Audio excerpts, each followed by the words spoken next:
कभी आप ब्रह्म मुहूर्त में जगे? जगकर देखिए, संध्या होने के पश्चात जब रात्रि का अंधकार सारे संसार को धीरे धीरे अपने अंधकार में निगलने लगता है, तो यही अंधकार ब्रह्म मुहूर्त में भोर होने से ठीक पूर्व तनिक अधिक काला हो जाता है। कुछ समझे? हमारा जीवन भी कुछ ऐसा ही होता है। जब हमारे जीवन की समस्याएं अपने अंत पर होती है, तो यही समस्याएं एक भीषण रूप लेकर हमारे समक्ष प्रस्तुत हो जाती है और ऐसे परिस्थिति में अधिकतर लोग हार मान जाते हैं, भय खा जाते हैं। परंतु यदि आप हार न माने, भय न खाएं, दृढ़ रहें, निरंतर आगे बढ़ते रहें, तो प्रकाश के रूप में हमारा स्वागत करने के लिए सूर्य उदय सदा हमारे समक्ष प्रस्तुत रहेगा। आपने बरगद के वृक्ष को देखा है? जितना विशाल उतना दृढ़। पतझड़ में वो सूख जाते हैं, परंतु दुर्बल नहीं होते, टूटकर गिरते नहीं। और उसके विपरीत दलदल में उपजे वृक्षों को देखिए, वो दिखने में तो बड़े होते हैं, पतझड़ आए या शीत सदा हरे भरे होते हैं, परंतु इतने दुर्बल होते हैं कि जल धारा के हल्के से वेग से वो गिर जाते हैं। परंतु ऐसा क्यों होता है? कारण है जड़ें। जिसकी जड़ें दृढ़ भूमि में है, वो हर चक्रवात, हर ऋतुओं को सह लेता है, और जिसकी जड़ें दलदल में है, वो स्वयं की जड़ों को दुर्बल बना लेता है। कुछ ऐसा ही मनुष्य भी होता है, जो अधर्म, कुकर्म और असत्य की धरा पर उपजा है। वो समय की एक मार भी नहीं सह पाता, और जो मनुष्य सत्य, धर्म की धरा पर उपजा है, वो हर समस्या से अविचलित हो जाता है। अब आप पर निर्भर करता है कि आप क्या बनना चाहते हैं। हमारे जीवन में मित्र और शत्रु बड़ा महत्व रखते हैं। यदि गंभीरता से सोचा जाए तो ऐसा कोई क्षण नहीं जब हम अपने मित्रों के बारे में ना सोचते हो या फिर अपने शत्रुओं के बारे में। हमारा हर कार्य या तो हमारे मित्रों के हित के लिए होता है या फिर हमारे शत्रुओं के अहित के लिए। हम हर स्थान या तो अपने मित्रों के साथ होते हैं या फिर अपने शत्रुओं के साथ। कोई नहीं चाहता कि उनका शत्रु प्रसन्न रहे। हर कोई अपने शत्रु को नष्ट कर देना चाहता है, और ऐसा करने के लिए वो हर संभव प्रयास करता है। उसे आर्थिक, मानसिक और शारीरिक हानि पहुंचाने का प्रयास करता है। परंतु यदि मैं आज आपको ऐसा मंत्र सिखाऊं जिससे आप अपने शत्रु को सदा के लिए नष्ट कर दे तो, और वो मंत्र है मित्र बनाना। अपने सभी शत्रुओं को अपना मित्र बना लीजिए और आपके सारे शत्रु स्वतः ही समाप्त हो जाएंगे। मैं क्या कर रहा हूं? मैं दिए प्रज्वलित कर रहा हूं ताकि अंधकार को मिटा सकूं। अब आप कहेंगे कि इसमें कौन सी बड़ी बात है ना? परंतु इसमें महत्वपूर्ण बात समझने के लिए यह है कि मैं क्या नहीं कर रहा हूं, और मैं अंधकार नहीं कर रहा हूं। क्योंकि अंधकार को मिटाने के लिए प्रकाश का अस्त्र तो उठाना ही पड़ता है। बुराई को बुराई से नहीं, अच्छाई से जीता जाता है। अन्याय को अन्याय से नहीं, न्याय से लड़ा जाता है। क्रोध को क्रोध से नहीं, क्षमा का साथ लेना होता है। ठीक उसी प्रकार एक लोहा लोहे को काटता है, परंतु एक ठंडा लोहा ही गर्म लोहे को काट सकता है। इसलिए यदि आपको अपने जीवन में विजयी होना है तो अपने शस्त्रों को, अपने अस्त्रों को सोच समझ कर उठाइए, क्योंकि एक अनुचित सोच परिणाम पर भारी प्रभाव डाल सकती है। आप सब सोच रहे होंगे कि ये क्या मैं करने लगा। मैं इस पौधे को जड़ से उखाड़ रहा हूं। आश्चर्य हो रहा है ना कि एक पौधे को उखाड़ना या काटना ना केवल एक अपराध है अपितु पाप भी है। तो फिर मुझे ऐसा करने की क्या आवश्यकता पड़ गई? क्योंकि कई बार विनाश ही सृजन तक पहुंचाता है। यदि नया भवन बनाना हो तो पुराने भवन को गिराना पड़ता है। व्यवस्था को परिवर्तित करने के लिए क्रांति लानी पड़ती है। और उसी प्रकार यदि किसी वृक्ष या किसी पौधे की जड़ों में घुन लग जाए या उसका मूल सड़ जाए तो उसे जड़ से उखाड़ देना ही श्रेयस्कर होता है, ताकि उस स्थल पर नए पौधे उपज सके। युद्ध करना पर्याय नहीं, परंतु कभी कभी शांति के लिए युद्ध करना आवश्यक हो जाता है। संसार में सबसे श्रेष्ठ क्या है?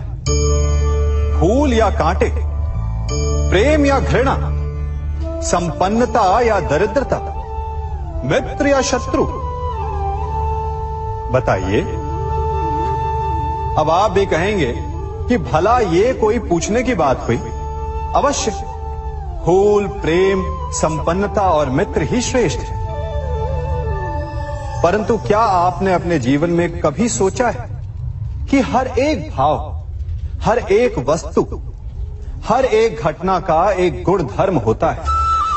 त्वचा पर जलन करने वाले फूलों से अधिक श्रेष्ठ वो कांटे हैं जिनसे आप अपने घर की बाढ़ बनाते हैं ताकि वन्य पशु आपके भीतर ना आ सके। वो प्रेम श्रेष्ठ नहीं जो आपको अंधा, लोभी, पक्षपाती बनाता। वो घृणा श्रेष्ठ है जो आपको नया मार्ग दिखाते। वो संपन्नता श्रेष्ठ नहीं जो आपको कृपण बनाते, मत्तांध बनाते। वो दरिद्रता श्रेष्ठ है जो आपको जीवन में परिश्रम करने की शिक्षा दे। कुविचार देने वाले, बुरा मार्ग दिखाने वाले मित्रों से अधिक श्रेष्ठ वो शत्रु होते हैं जो हमें जीवन का लक्ष्य दे दे। इसलिए अपने जीवन में हर वस्तु, हर भाव, हर घटना के गुण धर्म को पहचानिए और उसके पश्चात अपना चयन कीजिए। स्वर्ण, हम सभी को अपने जीवन में स्वर्ण से कभी ना कभी कुछ ना कुछ थोड़ा या अधिक मोह होता ही है ना? परंतु क्या आपने कभी सोचा कि स्वर्ण को प्राप्त कैसे किया जाता है? जब भूमिगत खदानों से स्वर्ण को निकाला जाता है तब वो एक पाषाण की भांति होता है। ऐसा पाषाण जिससे आप किसी को भी मार सकते हैं, परंतु उसे आभूषण के रूप में स्वयं के शरीर पर धारण नहीं कर सकते। यदि उसे आभूषण बनाना है तो उसे लंबी यात्राएं करनी होती है। उस पाषाण को पिघलना होता है। सुनार के हथौड़ी की अनेकों चोटें खानी पड़ती है, फिर काट छाट और उसके पश्चात जाकर वो ऐसा आभूषण बनता है जो हमें वर्षों तक, सदियों तक लुभाता रहता है। इसलिए यदि आपको समय पर विजय पानी है तो स्वयं के निर्माण पर समय देना होगा। हम सभी सुनते आए हैं कि जो वीर होता है, साहसी होता है, शौर्यवान होता है, उसके समक्ष सारा संसार झुकता है। वीर भोग्य वसुंधर। परंतु वीरता है क्या? शौर्य क्या है? साहस क्या है? साहस युद्ध नहीं, वीरता विजय नहीं, शौर्य कभी ना गिरना नहीं। साहस किसी चुनौती के समक्ष खड़े होने का भाव है, तो वीरता उस चुनौती को उत्तर देने के लिए पूर्ण परिश्रम लगा देना है। और शौर्य का अर्थ है गिरकर फिर से उठने का साहस रखना। बार बार प्रहार करके वीरता दिखाना, निरंतर प्रयास करते रहना, निरंतर परिश्रम करते रहना। इसलिए विजयी होने से अधिक महत्वपूर्ण है शौर्यवान होना, क्योंकि जो शौर्यवान है उसे विजय मिलना निश्चित है। कभी किसी पक्षी को घोंसले की नींव बनाते देखा है? अथक परिश्रम करके तिनका तिनका बिटोर कर वो पक्षी अपना घोंसला बनाता है, अपनी संतान के लिए एक सुरक्षित घर बनाता है। और फिर कहीं से तीव्र आंधी आती है, भारी वर्षा होती है और उसका घोंसला तिनका तिनका करके बिखर जाता है। फिर वो पक्षी क्या करता है? वो रोता नहीं, ना ही विलाप करता है। वो बिना विलंब करे फिर से अपना घोंसला बनाना प्रारंभ कर देता है और सफलता पाता है। फिर हम क्यों छोटी छोटी असफलता से भयभीत होकर परिश्रम करना छोड़ देते हैं? एक बात सदा स्मरण रखिएगा, हर वृक्ष कुल्हाड़ी की एक मार से नीचे नहीं गिरता, हर चट्टान घन के एक प्रहार से नहीं टूटती। सफलता पाने के लिए अनावरत परिश्रम करना ही मात्र एक मार्ग है। स्वीकारण, सत्य का स्वीकारण मनुष्य के लिए बहुत ही महत्वपूर्ण है। जब तक मनुष्य सत्य को स्वीकार नहीं करता, उसे असत्य से लड़ने की शक्ति प्राप्त नहीं होती।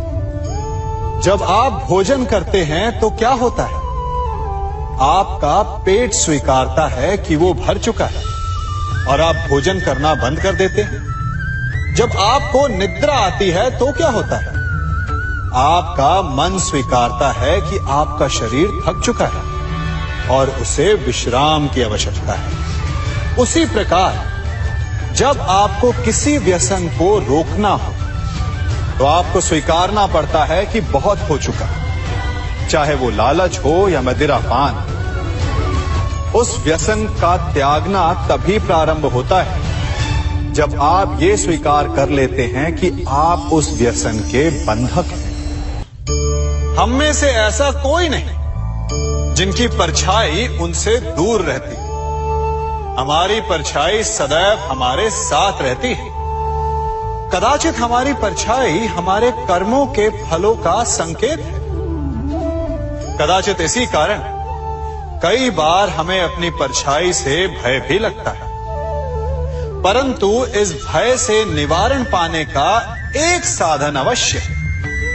वो है सूर्य की ओर मुख करना या किसी प्रकाश के स्रोत की ओर मुख करना, क्योंकि तब हमें हमारी परछाई दिखाई नहीं देती। यदि इसे जीवन के संदर्भ में देखें तो ये प्रकाश का स्रोत शुभ कर्मों की चेतना है। यदि आपके मन में शुभ कर्म करने की इच्छा है तो आपको कभी भी अपने कर्मों के फल का भय नहीं होगा, क्योंकि यदि आपका मन शुद्ध होगा तो आपके कर्म शुद्ध होंगे और शुद्ध कर्मों का फल कभी अशुद्ध नहीं हो सकता। आज मैं आप सबको एक कथा सुनाता हूं। एक दिन प्रातः एक व्यापारी अपने घर से निकला।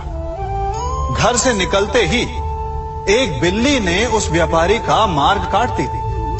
व्यापारी घबरा गया। वो फिर से घर लौट गया और शुभ घड़ी की प्रतीक्षा करने लगा।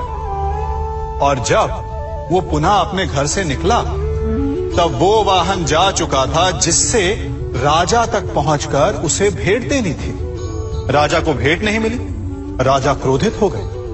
राजा ने उस व्यापारी का व्यापार बंद करवा दिया। इस कारण व्यापारी क्रोधित होकर घर पर अपनी पत्नी से लड़ बैठा। पत्नी अपने बच्चों समेत मैके वापस चली गई और उस व्यापारी के जीवन में यदि कुछ रह गया था तो केवल अंधकार। और इन सब का कारण वो उस बिल्ली को मानता रहा जिसने उसका मार्ग काटा था। ऐसा ही एक दूसरा व्यापारी राजा को भेंट देने निकला और उस व्यापारी का मार्ग भी एक बिल्ली ने काट दिया। वो व्यापारी तनिक घबराया, परंतु उसने आगे बढ़ना अधिक उचित समझा। राजा तक वो समय पर पहुंचा। उसने राजा को भेंट की। राजा प्रसन्न हुए और राजा ने व्यापारी को अपना व्यापार बढ़ाने की अनुमति दी, स्वर्ण आभूषण दी। जब व्यापारी घर पर पहुंचा तो पत्नी को आभूषण और अपने बच्चों को देने के लिए वस्त्र थे उसके पास। हर ओर प्रसन्नता थी। समझ रहे हैं ना, दोनों के साथ एक ही प्रकार की घटना हुई, परंतु दोनों की प्रतिक्रिया भिन्न थी। ऐसा ही हमारा जीवन भी है। हमारे जीवन में प्रारब्ध का अपना स्थान है, परंतु उससे कई अधिक महत्वपूर्ण हमारी प्रतिक्रिया, हमारे सोच का प्रभाव है। क्योंकि यही हमारे जीवन को आकार देते हैं। इसलिए अपनी सोच को सकारात्मक रखिए। आपका जीवन सदैव आनंदमय रहेगा। आप इन दो पात्रों को देख रहे हैं। मेरे इस पात्र में जल है और ये पात्र मिष्ठान से भरा हुआ है। दोनों ही पात्र भरे हैं, परंतु देखिए, मिश्री को जल में मिला दिया। जल ने मिश्री को अपना लिया। मिश्री ने अपना अस्तित्व खो दिया, परंतु जल को अभिमान है कि उसका अस्तित्व अभी भी बना हुआ है। परंतु जो इस जल को चखेगा उसे अवश्य पता चल जाएगा कि ये जल अब वो जल नहीं रहा, ये अब शरबत बन गया। हमारा त्याग, हमारे बलिदान भी ऐसे ही होते हैं। जो इस बात को अनुभव करते हैं वो समझ सकते हैं कि कैसे हमने समय की धारा को बदल दिया। जो बलिदान देते हैं उनका अस्तित्व कभी नष्ट नहीं होता, अपितु उनका बलिदान संसार में कुछ ना कुछ परिवर्तन अवश्य लाता है।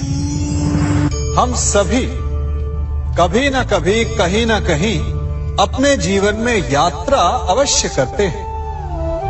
हमारी यात्रा में कभी पक्के रास्ते आते हैं तो कभी कच्चे रास्ते। पक्के रास्ते मनुष्य बनाता है और कच्चे रास्ते जानते हैं कैसे बनते हैं? चलते चलते बन जाते हैं।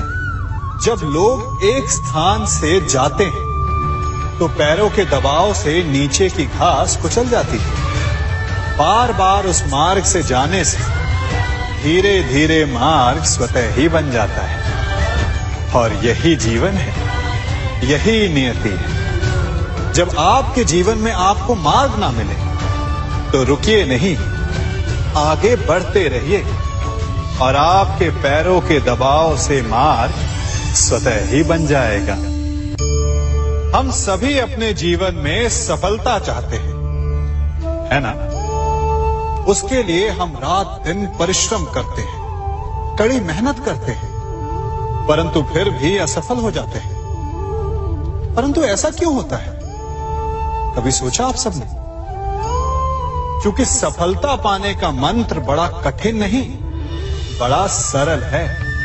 उचित विचार, उचित समय, उचित स्थान पर उचित प्रहार। जब आपके विचार, समय, स्थान और प्रहार यानी परिश्रम उचित है तो सफलता आप ही को मिलेगी। जिस प्रकार एक लोहार लोहे से कुछ बनाते समय उस लोहे के सही ताप तक के आने की प्रतीक्षा करता है और समय आने पर उचित स्थान पर पर्याप्त बल से प्रहार करता है और लोहा आकार ले लेता है, ठीक उसी प्रकार आपकी सफलता भी आकार लेती है।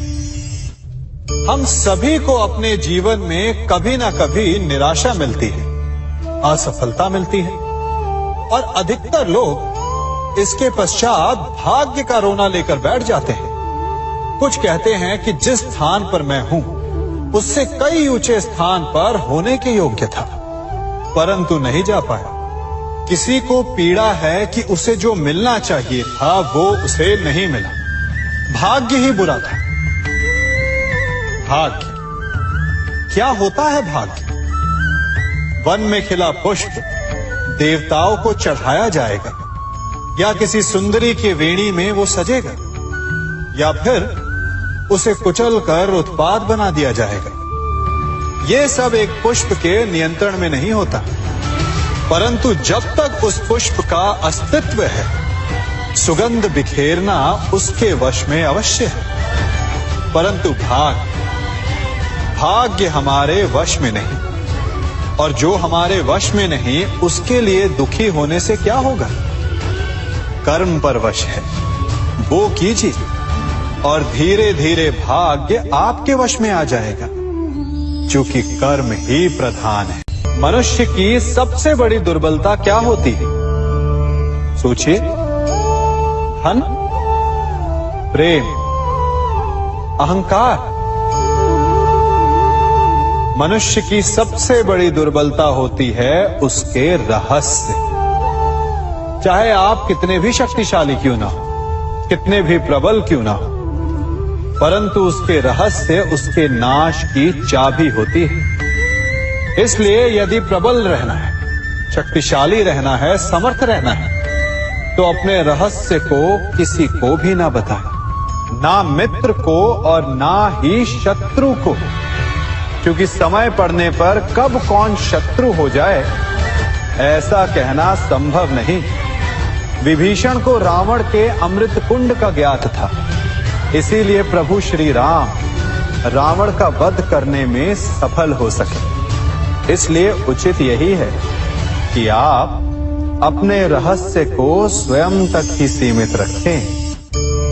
मनुष्य का मन बड़ा विचित्र होता है, कल्पना में ही विकास करता है, संपन्न भविष्य का स्वप्न देखता है, और कल्पना में ही जो नहीं हुआ उससे भय खाता है। और यही भय मनुष्य का सबसे बड़ा शत्रु है। हमारे भविष्य के मार्ग में, हमारे आनंद के मार्ग में सबसे बड़ी बाधा है। अब आप लोग मुझसे पूछेंगे कि इसका तोड़ क्या है, भय से मुक्ति कैसे पाई जाए? तो ये प्रश्न आप स्वयं से पूछिए। तनिक सोचिए, जब आप एक सुंदर भविष्य की कामना करते हैं तो उसे पाने के लिए आप परिश्रम करते हैं ना। ठीक उसी प्रकार भय से मुक्ति पाने के लिए आप उससे लड़ जाएं और उसका निवारण आपको स्वतः ही मिल जाएगा। इसलिए जब भी भय आपको सताए तो उससे भागे नहीं, उससे घबराए नहीं, क्योंकि भय का काम ही होता है आपको भयभीत करना। इसलिए जब भी भय आप पर आक्रमण करे तो आप भी उस पर पहले ही आक्रमण कर दें। हम सब मित्रों के साथ रहना चाहते हैं, शत्रुओं से दूर रहना चाहते हैं। क्यों?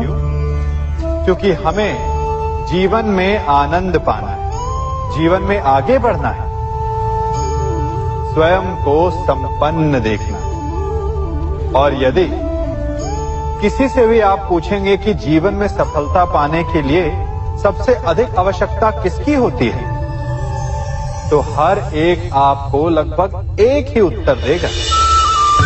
सफलता प्राप्त करने के लिए आपको सच्चे मित्रों की आवश्यकता होती है। परंतु यदि आपको और अधिक सफल होना है तो आपको केवल मित्रों की नहीं, शत्रु की अधिक आवश्यकता है। अब आप कहेंगे, ये मैंने कैसी बात कर दी? तनिक स्वयं सोचिए। जब भी संकट आता है तो मित्र क्या करते हैं?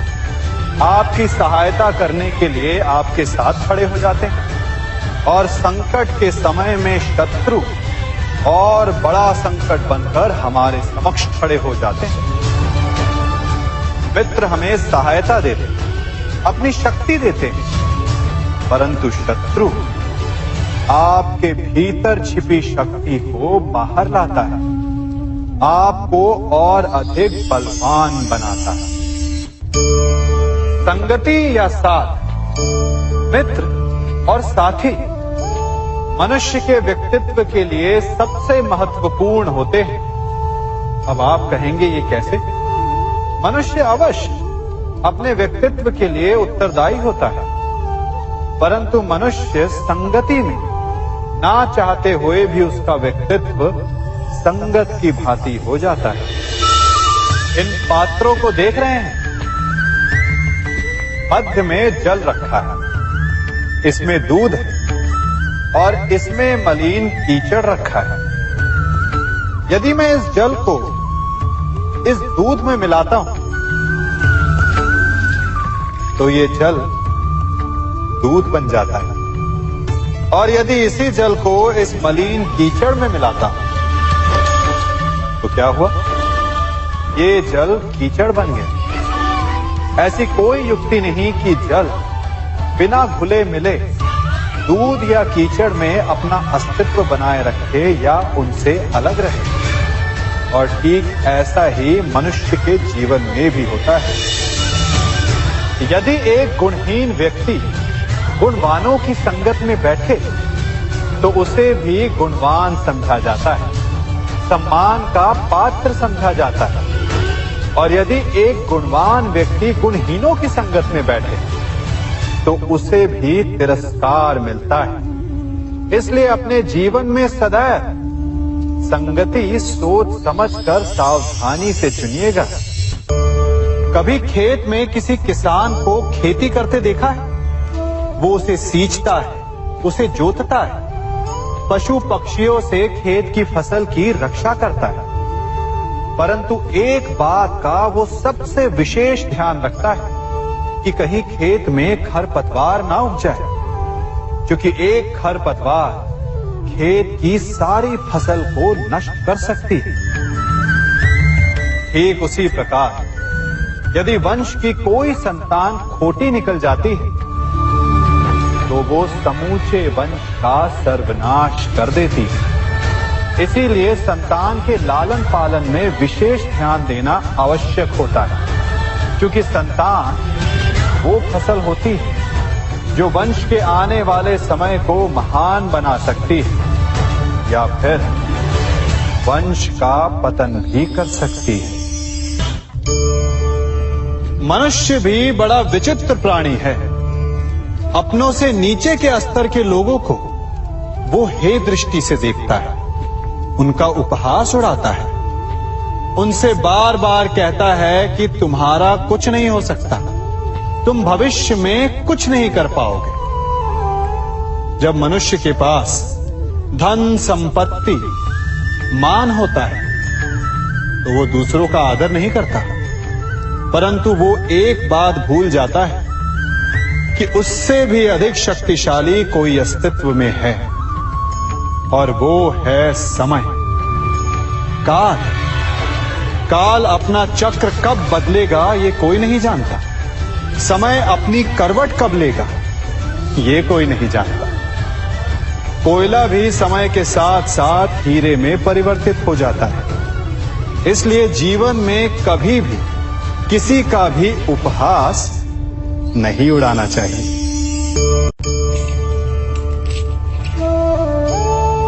बड़ी विकट समस्या है। मुझे स्मरण ही नहीं हो रहा कि इस गुच्छे की कौन सी चाबी इस ताले को खोलेगी। बड़ी देर से प्रयास कर रहा हूं, परंतु ये ताला खुल ही नहीं रहा।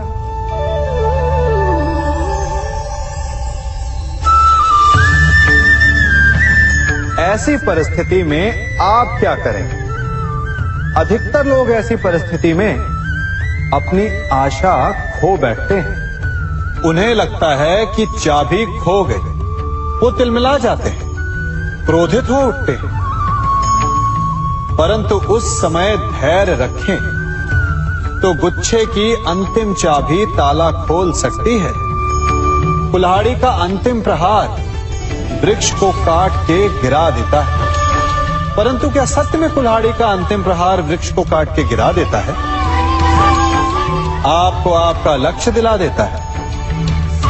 नहीं, आपका निरंतर प्रयत्न ही आपको सफलता दिलाता है। जब आपका मन निराश है तो अपने कार्य में दुगनी उत्साह से जुट जाइए, क्योंकि अनावरत बहता जल ही कठोर चट्टान को काट सकता है।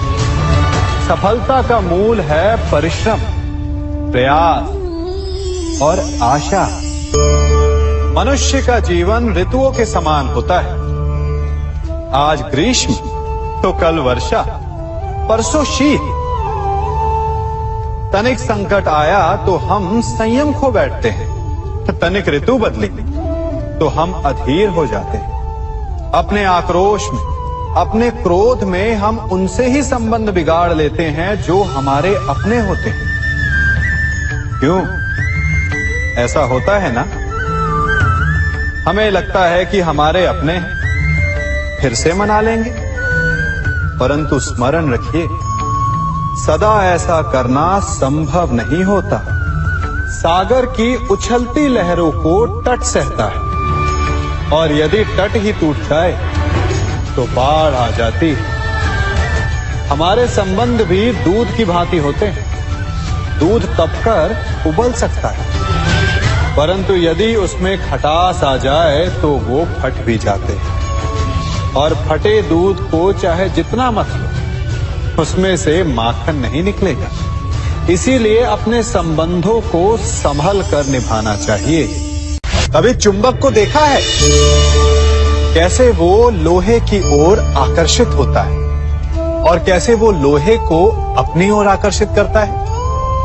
क्योंकि उसके स्वभाव में ही आकर्षण है।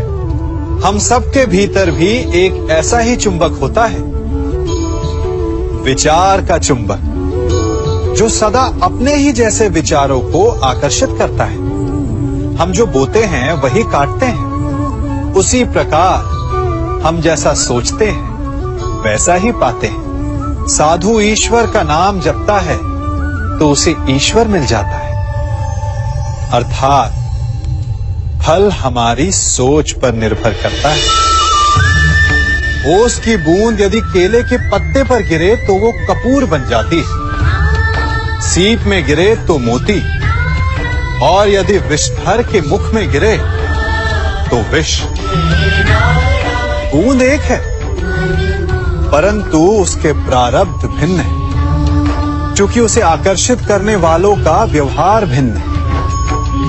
इसलिए यह आप पर निर्भर करता है कि आपको भविष्य में विष चाहिए या अमृत। स्मरण रखिए, हम वही बन जाते हैं जैसा हम सोचते हैं, जैसा विश्वास रखते हैं। यह आपका विश्वास ही है जो ये निर्धारित करेगा कि आपको विष मिलेगा या अमृत। इसलिए अपनी सोच को सुदृढ़ रखिए, सकारात्मक रखिए, और फल भी सकारात्मक ही आएगा। जब से ये सृष्टि बनी है, नदी की धारा और चट्टान के मध्य सदा संघर्ष रहा है, परंतु हर बार चट्टान की कठोरता को हारना पड़ता है, और नदी की धारा कोमल होते हुए भी कठोर चट्टान को काट देती है। कभी सोचा है क्यों चट्टान इतनी कठोर और जल इतना कोमल? चट्टान इतनी दृढ़ और जल इतना लचीला, फिर भी सदा जल कठोर चट्टानों के मध्य से अपना मार्ग बना ही लेती है। कारण केवल एक है, और वो है लगातार चलने की क्षमता। जल बढ़ता रहता है, चट्टान अडिग रहती है। इसी कारण जल चट्टान को काटकर मार्ग बना लेता है। इसलिए लगातार चलते रहिए, रुकिए मत, क्योंकि चट्टान जैसी हर समस्या को आप भी जल की तरह काट सकते हैं। इस फल को देख रहे हैं आप? अभी अभी अपनी डाल से अलग हुआ है। बड़ा दुख होता है ना जब आप अपने उद्गम से अलग होते हैं, परंतु ये दूरी भी आवश्यक है। अब इस फल को ही ले लीजिए। अपने जीवनदाता वृक्ष से अलग होकर ये ना केवल किसी की भूख शांत करेगा, अपितु इसके भीतर के बीज से एक नए वृक्ष का सृजन भी होगा और कई फल जन्मेंगे। सृजन की प्रतिक्रिया में पीड़ा आवश्यक है। यदि पीड़ा नहीं होगी तो सृजन नहीं होगा। पीड़ा अपने उद्गम से दूर होने, पीड़ा अपनों से दूर होने। इस फल की भांति हम मनुष्यों को भी अपने उद्गम से, अपने सगे संबंधियों से अलग होना पड़ता है।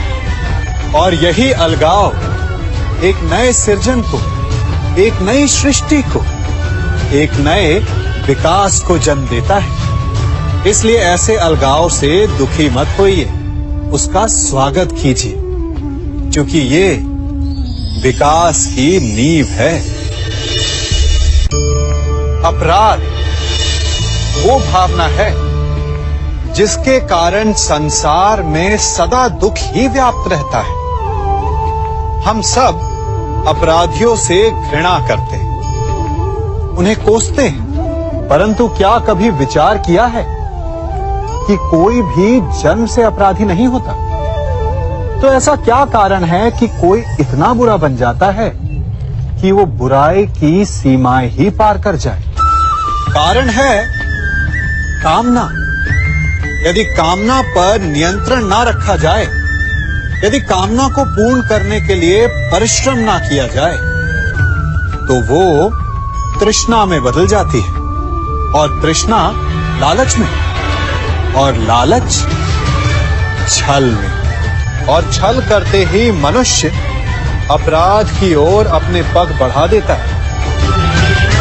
इसलिए ये अत्यंत आवश्यक है कि मन की कामनाओं पर नियंत्रण रहे। यदि मन पर नियंत्रण रहेगा तो अपराध पर स्वयं ही नियंत्रण हो जाएगा।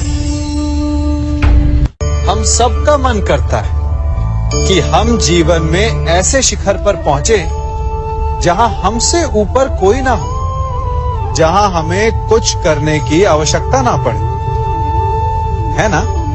कुछ लोग इस शिखर पर पहुंच भी जाते हैं, परंतु उनका मन सदा विचलित रहता है।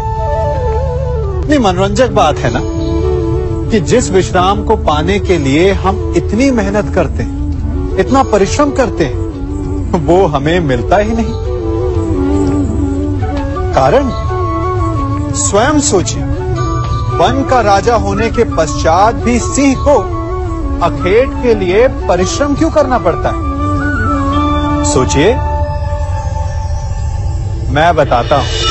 क्योंकि राजा होने का अर्थ ये नहीं कि वो सदा सोता रहे और मृग स्वयं उसके समक्ष आकर कहेगा कि आइए महाराज, मुझे खाकर अपनी भूख मिटाइए। तो समझ लीजिए, कार्य आपके परिश्रम से संपन्न होते हैं, केवल कामना से नहीं। यदि आप नीचे हैं तो सदा स्मरण रखें कि आपका परिश्रम ही आपको ऊंचाइयों पर ले जाएगा, और यदि आप ऊंचाई पर हैं तो वहां पर भी रहने के लिए आपको निरंतर परिश्रम करते रहना होगा। अर्थात परिश्रम से मुक्ति नहीं है, क्योंकि परिश्रम ही जीवन है। सबसे अधिक महत्वपूर्ण क्या है? जीवन, या जो जीवन में पाया, यात्रा, या यात्रा पूर्ण करने के बाद पाया गया लक्ष्य, कर्म या उसके फल? बहुत ही महत्वपूर्ण परंतु विकट प्रश्न है ना? परंतु तनिक धीरज से सोचेंगे तो इसका उत्तर अधिक कठिन नहीं है। यदि जीवन यात्रा है तो उसका लक्ष्य क्या होना चाहिए? स्वयं सोचिए। मान, संतान, धन? नहीं ना।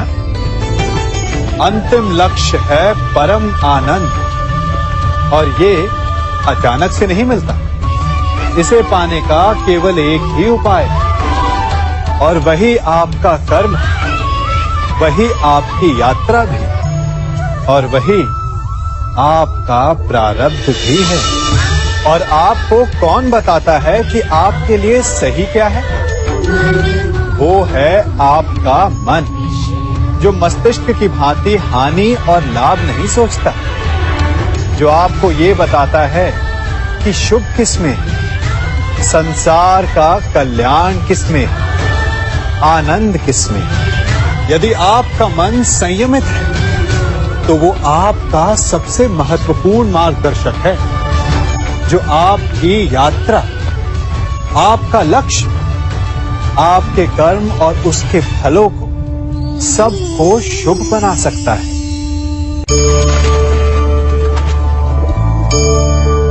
इन पक्षियों को देख रहे हैं आप? इनका उड़ना वायु में इतना संतुलन मुक्त कर देता है ना? इन्हें उड़ते देख आपके मन में भी इच्छा होती होगी कि इन्हीं की भांति आप भी स्वतंत्रता से उड़ पाएं। ईर्ष्या होती है ना, जब आप इन्हें खुले आकाश में ऐसे विचरण करते देखते हैं। पर कभी सोचा है इस उड़ान को, इस स्वतंत्रता को पाने के लिए कितना परिश्रम, कितना अभ्यास किया होगा इन्होंने? आकाश में उड़ने से पूर्व धरती पर कितना गहन परिश्रम किया होगा इन्होंने। इनके माता पिता ने पहली बार जब इन्हें पंख फड़फड़ाने को उकसाया होगा तो कितनी बार गिरे होंगे। पहली बार वायु में उड़ते समय कितना भय लगा होगा इन्हें। अपनी पहली उड़ान के पश्चात धरती पर उतरते समय गिरकर कितनी चोट खाई होगी। इस उड़ान का, इस स्वतंत्रता